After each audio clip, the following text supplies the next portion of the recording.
നീ pain after surgery. ഒരു surgery കഴിഞ്ഞു മുട്ടിന്, എന്നിട്ടും പെയിൻ എക്സ്പീരിയൻസ് ചെയ്യുന്നുണ്ടോ? നമസ്കാരം, ഞാൻ doctor Ankit Jose, consult orthopaedic arthroscopy and joint preservation surgeon. So ഒരു പെയിൻ്റെ കാരണം എന്താണ്? ഒരു സർജറി, എന്ത് സർജറി ആയിരുന്നു ചെയ്തത്?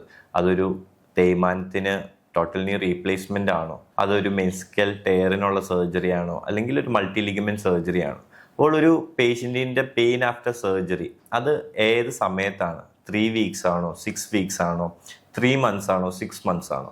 സോ ഇനീഷ്യൽ പീരീഡിൽ അത് ആ സർജിക്കൽ പെയിൻ ആവാം, അല്ലെങ്കിൽ എന്തെങ്കിലും ഒരു ഇൻഫെക്ഷൻ കൊണ്ടാകാം. അല്ല, ഒരു 3 മന്ത്സ് കഴിഞ്ഞു, 6 മന്ത്സ് കഴിഞ്ഞു, ഇഞ്ചുറിയൊക്കെ ഹീലായി, പിന്നെയും മുട്ടിൽ പെയിൻ അനുഭവപ്പെടുന്നു. അത് റിക്വയർസ് ഫർദർ ഇവാലുവേഷൻ. എന്തുകൊണ്ടാണ് ആ pain?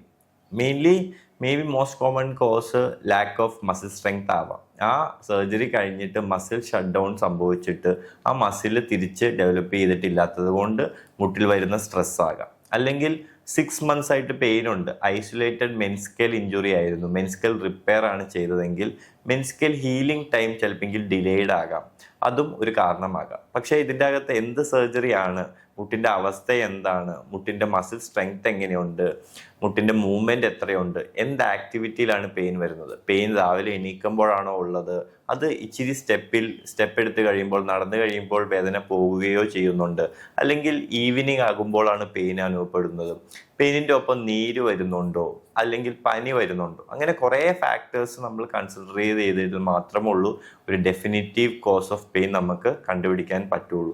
But pain after 6 months അതിൻ്റെ ആ കാരണം കണ്ടുപിടിച്ചിട്ടായിരിക്കണം നമ്മൾ ആ പെയിൻ അഡ്രസ്സ് ചെയ്യേണ്ടത്. Because end of the day ഒരു സർജറി കഴിയുന്നതും അല്ലെങ്കിൽ ഒരാൾ സർജറി ചെയ്യുന്നതും വേദനയില്ലാതെ നടക്കാനും വേദനയില്ലാതെ നമ്മുടെ സെയിം ലെവൽ ഓഫ് ആക്ടിവിറ്റിയിലോട്ട് തിരിച്ചു പോകാനും ആവണം. സോ ആ പേഷ്യൻ്റ് എക്സ്പെക്റ്റേഷൻ അവിടെ മാച്ച് ചെയ്തിട്ടില്ല, 6 മാസത്തിൽ പെയിൻ അനുഭവപ്പെടുന്നുണ്ടെങ്കിൽ that requires further evaluation. For further such health tips follow me.